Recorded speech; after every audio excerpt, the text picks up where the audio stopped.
ازيكم يا بنات عاملين ايه؟ وحشتوني قوي قوي.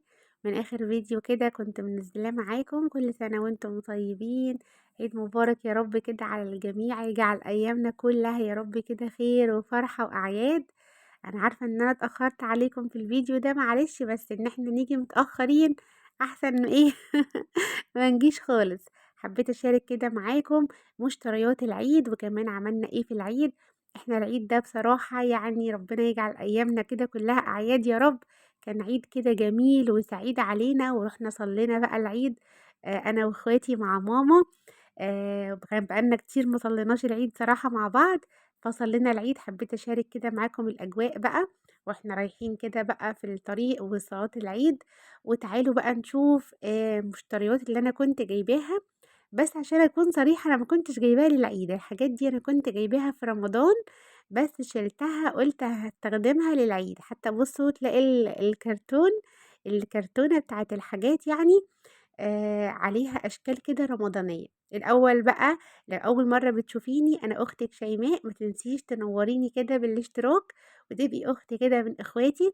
إن شاء الله الفيديو كده يعجبكم وينور رضاكم. بصوا يا بنات، انا كنت جايبه الحاجات دي زي ما قلت لكم في رمضان. بصوا هي زي كاس كده معوج شويه، دي جميله قوي. تقدري تقدمي بقى فيه لو في رمضان مثلا تمر مكسرات، تحطي فيه حاجات للعيد، بونبونات وحاجات زي كده. وكمان بقى انا كنت جايبه الطبق الجميل ده اللي كلنا بنحبه ونفسنا فيه، بس بصراحه بيبقى سعره غالي. اكتر من مره كنت بشوف اسعاره الاقيه ب300 و400 كمان. بس انا هنا بجيبه من سنتر جنبي بتاع اجهزه منزليه، كان منزل عليه يعني عرض كده في رمضان. يعني جبته ب115 تقريبا او 130 جنيه، يعني في الحدود دي. يعني بجد كان فرصة وجبته وكنت فرحانة بيه جدًا، لإني أنا بقى لي مدة كبيرة كان نِفْسي فيه، بس بصراحة كنت مستغلية سعره. فشِلته وقُلت بقى خلاص هاخلّيه للعيد. أنا باحب كده لكل مناسبة إني أنا أشيل لها حاجة أو أشتري لها حاجة جديدة. ده بقى حاجة العيد اللي إحنا كنا عاملينها مع بعض. أنا قدّمت معاكم الكحك. إن شاء الله في الفيديو ده في الآخر كده برضه هانزّل لكم طريقة البسكوت وطريقة البيتي فور بتاعتي، عشان برضه يعني يبقى الحاجات عندكم. أنا عارفة إن خلاص العيد خلص وعملنا يعني اللي عمل عمل وخلاص اشترينا، بس برضه الحاجة تبقى موجودة علشان لو بعد كده مثلًا حبيتوا ترجعوا لها أو حاجة، يبقى الفيديوهات موجودة بالطريقة. ده كده الكحك اللي إحنا كنا عاملينه، الكحك السادة، وكمان الكحك بالأوريو والRed velvet واللوتس، وكمان بقى البسكوت. بُصّوا أنا عملت بسكوت بالفانيليا وعملت بسكوت بالنسكافيه. يعني الأطعمة بقى اللي أنتِ عايزاها. ده أنا عاملاه يا بنات بالقُمع عادي، بكيس الحلواني، مش بماكينة البسكوت يعني. برضه هاشارك معاكم الطريقة علشان بعد كده لو حابين تعملوا البسكوت يعني بالطريقة دي. الأصفر ده شوية كان بالفانيليا، وكمان اللي هو لونه بني شوية ده كده كان بالقهوة سريعة الذوبان. فبيبقى طعمه كده جميل للناس اللي بتحب بالذات بقى القهوة والنسكافيه والحاجات دي. وده البسكوت اللي أنا عملته برضه. آآ عملته طريقته سهلة أوي البسكوت، وزيّنته كده من فوق بأشكال بقى هتلاقوها اللي إحنا كنا حاطينها في الكحك. يعني كنت حاطاه باللوتس وكمان الأوريو والRed velvet. كانت طريقته جميلة وسهلة. بُصّوا سبحان الله الفيديو ده كان كده معاكس معايا خالص، يعني أكتر من مرّة إني أنا أخلّصه وأمنتجه وأقول خلاص هينزل، ويحصل حاجة والفيديو يتأخّر، الموبايل بتاعي يعلّق، في حاجات اتمسحت كتير من الفيديو ده، في حاجات ما كنتش عارفة أصوّرها، فسبحان الله. بس في الآخر جمّعت كده شوية الحاجات اللي أنا كانوا عندي، وقُلت برضه أنزّل لكم الفيديو. حطينا كده أنا والبنات بقى في الكيس الصغير ده الشوكولاتات والحاجات اللي كنا جايبينها للعيد، وكمان عملنا بقى الترمس طبعًا والحمص بتاع العيد، قدّمته في الطقم الصغنن ده. أنا كنت مورياه لكم في حاجات رمضان اللي كنا عاملين فيه الزبادي. وبس بقى، يعني إحنا ما بهرجناش أوي في العيد ده، بس بصراحة كان عيد والله جميل، يعني إحنا صلّينا العيد مع ماما ومع إخواتي وطلعنا بُصّوا بعد صلاة العيد على طول عند ماما، فطرنا وكلنا بقى الرنجة والكحك وكل حاجة. جينا بقى بُصّوا كنا في غيبوبة، نمنا لحد تقريبًا رُحنا بقى عند حماتي على المغرب كده، ونفس الكلام بقى أنتم عارفين الرنجة وحاجات العيد والكحك والتسالي، يعني ربنا يخلّيهم لنا يا رب كلّهم. يعني ما يحرمناش من عيلتنا الحلوة، وتاني يوم كان عندنا فرح، ربنا يجعل كده أيامكم كلّها فرح. تالت يوم بقى رُحنا برضه عند ماما، بس كانت عاملة لنا بقى عزومة أسماك يعني بجد رائعة، تسلم إيدِك يا ماما ربنا يخلّيكِ لينا، يعني عارفين بقى كل ما تشتهي الأنفس بصراحة، جمبري وseafood وبوري وبولتي كل حاجة، وللأسف برضه الفيديوهات اتمسحت، فمش عارفة والله باين الموبايل بتاعي كده عارفين داخل على بوظان، فربنا يستر. كنت باورّيكم بقى ده الطبق اللي أنا كنت عاملاه، يعني خدت طبق كده لحماتي، وخدت طبق كمان لمامتي، وعملت طبق كمان لواحدة صاحبتي. بُصّوا يعني برغم إن أنا عاملة من كل حاجة كيلو واحد بس، لكن ما شاء الله يعني عارفين بركة كده ربنا كانت في الحاجة بصراحة. دايمًا بافتكر مثل كانت تيتة الله يرحمها كانت بتقعد تقول لنا وزّعوه يفوح وكلوه يروح، أي حاجة كده لمّا بنوزّعها بيبقى فيها بركة والناس كلّها يعني بتدعي لِك عليها، غير لمّا بتاكلي الحاجة لوحدِك. المهم بقى في العيد ده ده كان يعتبر بقى رابع يوم العيد، قُلنا إحنا ما فسّحناش البنات، وبصراحة ما كناش قادرين نروح في حتّة، فرُحنا هنا ملاهي جنبنا جنب البيت. وديناهم برضه قُلنا إيه يتبسطوا شوية ويفُكّوا كده ويلعبوا، لإن إحنا يعني بعد الامتحانات على طول نزلنا قصدي بعد العيد على طول نزلنا الامتحانات. يعني عندي هنا كبيرة بتمتحن المهام دلوقتي، وجانا بقى برضه عندنا امتحانات للصغيّرين، فقُلنا إيه نفُك كده شوية قبل ما نبدأ بقى عارفين في الامتحانات والحاجات دي. فوديناهم بقى الملاهي واتمشينا شوية وشربنا عصير وروّحنا الحمد لله، وده كان العيد بتاعنا. فالحمد لله كده على كل حال. تعالوا بقى أشارككم كده بطريقة البسكوت بتاعتي. البسكوت بتاعي ده يا بنات أنا باعمله بكيلو إلا ربع من الدقيق، ماشي المقدار ده. أنا قسمت كده القالب ده طبعًا القالب بيبقى كيلو، أنا عايزة 400 جرام بس من الزبدة. لو أنتِ عندِك ميزان تمام، أنا بصراحة باقسمها كده على إيدي وباعرف أقسمها كويس، بعنايّا كده باقسمها 5 أجزاء وباشيل جزء خالص باشيله، فأنا كده عندي 400 جرام من الزبدة. أنا استخدمت هنا جنة علشان دي كانت صراحة طعمها جميل، ودي خارج المقاطعة، جنة منتج مصري وحلو جدًا. بُصّوا بقى حبيت أشارك معاكم كمان طريقة تقطيع الزبدة مكعبات للي حابب برضه إن هو يحتفظ بيها في الفريزر أو في التلاجة مكعبات زي كده. المهم حطينا 400 جرام من الزبدة، على ال400 جرام دول عايزين نحط ربع كيلو سكر بودر، الربع كيلو دول يا بنات يعني كوبايتين كده مليانين سكر، سكر بودرة نحطهم كده بالشكل ده، وعايزين بقى نقعد نضرب لحد ما يبقى كريمي خالص، يعني بُصّي خدي وقتِك خالص في المضرب، عايزة تضربي بإيدِك تمام، بمعلقة خشب، بمضرب كهربا، اللي أنتِ عايزاه، أهم حاجة تضربي كتير جدًا، جدًا، شايفين المرحلة؟ ما ينفعش كده خالص، لازم يبقى لونها يفتح تمامًا وتبقى كريمي جدًا. بُصّوا برغم إن هي بُصّوا شايفين الشكل ده؟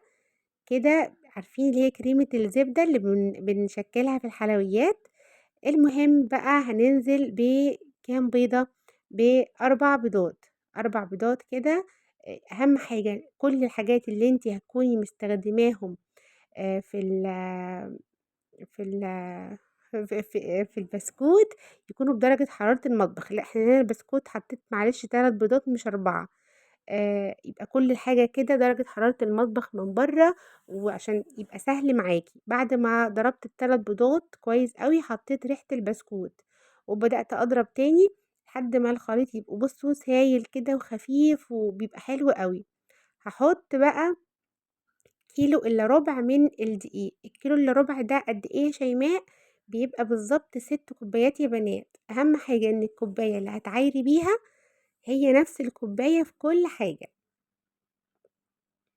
هاعِد بقى 6 كوبايات كده يعني كيلو إلا ربع بالضبط، وهنحطهم وبعدين هننزل بالخليط اللي إحنا عملناه ده، ما فيش أسهل من كده. هنحط بقى على الدقيق حطيت باكيت كيس من اللبن البودرة بس، وهنبدأ ننزل بقى بالخليط الكريمي بتاع البسكوت ده، وما تقلّبيش بقى كتير، يا دوب بس كده تدخّلي البسكوت الخليط الحلو ده جوّه الدقيق، ويعني ما تخلّيش فيه دقيق خالص، تحاولي بقى كويس أوي كده تدخّلي كل حاجة في بعضها، وبس كده. بُصّوا شايفين القوام مضبوط جدًا وجميل. عايزة أقول لكم إن ما شاء الله العجينة الحلوة دي بتنفع في ماكينة البسكوت، وبتنفع في الكيس اللي هو زي كده القمع أو الكيس الحلواني. أنا كنت مورياكم الحاجات دي فيديو مشتريات الكحك، البلبلة والكيس ده، بصراحة نوع الكيس ده يعني أكتر من رائع، بجد حلو جدًا. ولا بيشرب السمنة ولا الزبدة اللي أنتِ حاطاها، وما شاء الله جميل جدًا ومتماسك، يعني حلو أوي. قطعت بس كده من فوق حتة صغيرة بالمقص، وحطيت البلبلة بتاعي، وهابدأ بقى أشكّله زي ما أنتم ما شايفين كده. من غير ما ندهن الصينية ولا أي حاجة خالص، بُصّوا بمنتهى السهولة، بدأت كده أشكِّل في البسكوت الطول بقى اللي أنتِ عايزاه، عايزة طول زي كده، عايزة أقصر، عايزة أطول، اللي أنتِ عايزاه، أهم حاجة ولا يبقى تخين أوي ولا يبقى رفيّع أوي.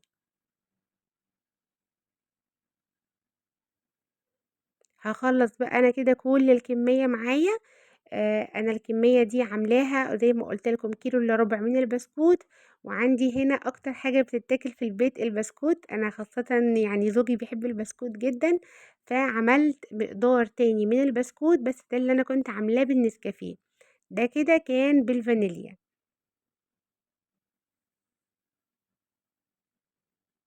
شايفين القمع عامل إزاي؟ تقدري طبعًا بقى تغيّري في شكل القمع يعني اللي أنتِ بتستخدميه، ده بيبقى الشكل اللي هو بنجيبه من برّه جاهز، حابة تعملي كمان القمع بتاع اللي هو البيتي فور ينفع، وهاجرّبه برضه معاكم كده هاورّيكم شكله، أي قمع بقى أنتِ يعني بتستخدميه يبقى حلو أوي. بس بصراحة عشان أبقى صريحة معاكم، الكيس الحلواني بيطلع جميل ومضبوط وكل حاجة، بس بصراحة بيتعب في الإيد، يعني لو عندِك مكنة طبعًا المكنة بتبقى أسهل وأسرع، لكن الكيس الحلواني بصراحة يعني هيتعب لِك إيديكِ شوية، بس طبعًا الجيش قال لِك إيه، يعني اتصرّفي، فأنا ما عنديش مكنة بسكوت، فاتصرّفنا وعملنا البسكوت. بُصّوا ده الشكل التاني بتاع قمع البيتي فور بس كان الكبير مش الصغير، عملت برضه بيه كده شوية، بُصّوا بيطلّع الشكل ده، شكله برضه جميل.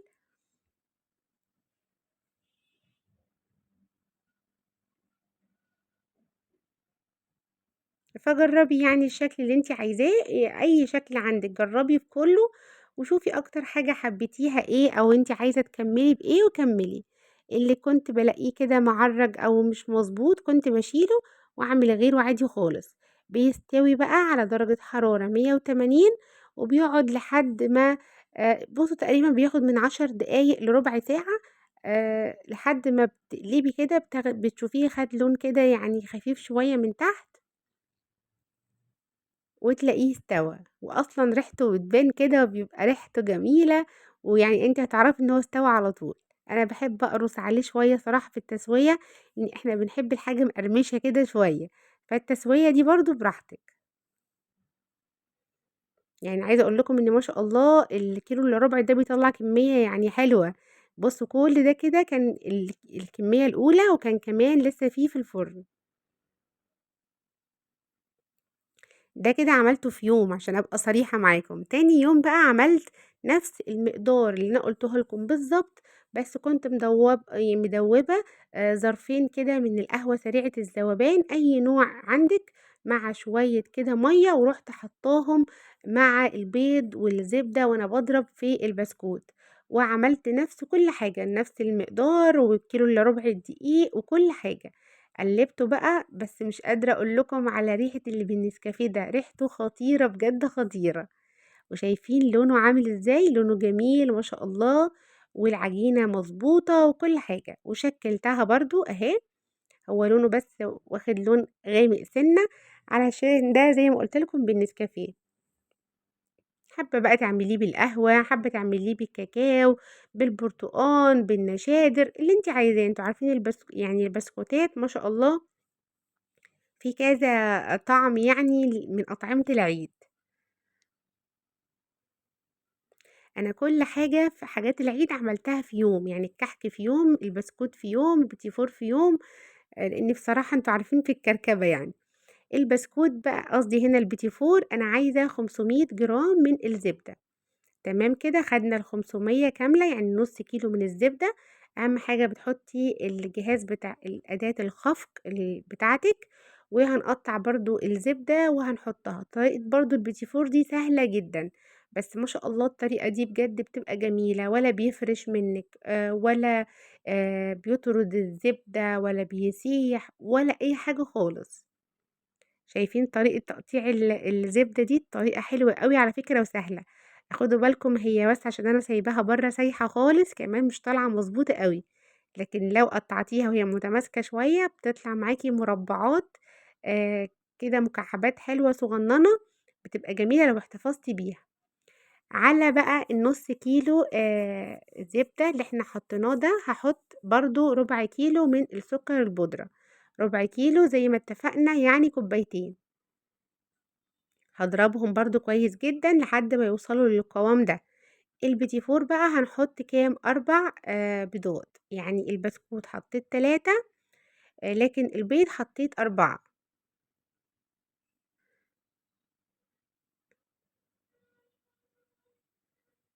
لو حسيتِ إن ال4 بتوعِك صغننين شوية خلّيهم 5. وحطيت فانيليا، بُصّوا لكل بيضاية كده باحط نقطتين كده فانيليا، وضربت كويس جدًا والخليط بقى مضبوط معايا. برضه الدقيق هاحط كيلو إلا ربع من الدقيق، كيلو إلا ربع قد إيه يا شيماء؟ يعني 6 كوبايات.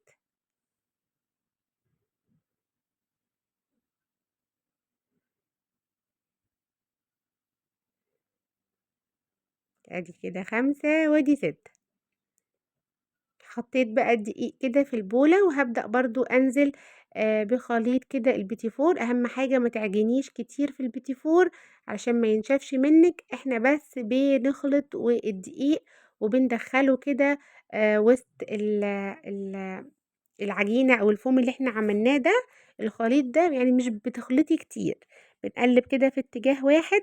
والله المقطع ده اتمسح منّي، أنا كنت عاملة لكم نعمل البيتي فور بماكينة البيتي فور وكمان بالكيس، يعني أنا زعلانة جدًا إني كنت شارحة كل حاجة بالتفصيل.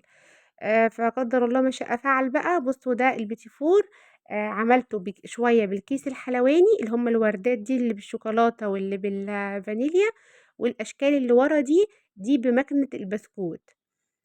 خدت نُص العجينة بالضبط، حطيت لها برضه معلقتين كاكاو كده بمعلقة مَيّة وضفتها، فبقى عندي بيتي فور بالشوكولاتة وبيتي فور بالفانيليا. بُصّوا ما شاء الله التسوية بتاعته بجد طالعة ممتازة، ولا فرَش ولا ساح وريحة وطعم يعني بجد كانوا تحفة. أكتر حاجة يعني أنتم عارفين الأطفال بتحبها هي البيتي فور، الأشكال اللي ورا دي اللي بماكينة البيتي فور، الاتنين دول اللي بالقمع. سِبتهم بقى يبردوا خالص، وتاني يوم قعدنا بقى نلزّق أنا والبنات. أنا لزّقتهم بكريمة الشوكولاتة، الشوكولاتة اللي هي قابلة للدهن اللي هي دي، وكمان زبدة اللوتس ده اللي حشيناهم من جوّه. وبدأنا كده نحط ونغطّس في شوكولاتة. كنت مورياكم شوكولاتة سما سيّحتها كده في الميكروويف مع يعني بُصّوا نقطة كده من الزيت وساحت على طول شوكولاتة بيضا وسمرا، بقينا نغطّس فيها ونحط بقى في البسكوتات اللي هي بطعم اللوتس والأوريو والحاجات دي. فالطرق بجد ما شاء الله كانت جميلة والطعم كان رائع. يا رب يكون الفيديو كده النهارده كان يعني جميل، وشاركت معاكم برضه الطرق عشان تبقى موجودة معاكم، وكل سنة وأنتم طيبين أنتم وأهلكم وكل حبايبكم. ما تنسيش بقى لو وصلتِ لحد هنا في الفيديو، ما تنسيش بقى اللايك بتاعِك الجميل والكومنت، وكل سنة وأنتم طيبين وباي باي.